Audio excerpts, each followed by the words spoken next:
السلام علیکم ناظرین، میں آپ کا میزبان چودھری صبر شراز اس وقت ناظرین ویڈیو تصویریں چکسواڑی ضلع میں پرزاد کشمیر 5 جنوری سن 2022۔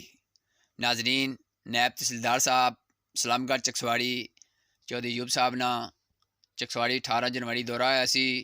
انہیں 2 دن کی مہلت دیتی سی کہ اگر تھڑے نہ چاہے انہیں خلاف سخت قانونی کارروائی ہو سی، لیکن جب تک کوئی کارروائی نہیں نہ پڑائی، میں انتظامیہ گزارش کرنا کہ تھرے جلد چوائے جاؤں تاکہ عوامی علاقہ چکسواڑی سہولت ملے۔ شکریہ، جزاک اللہ۔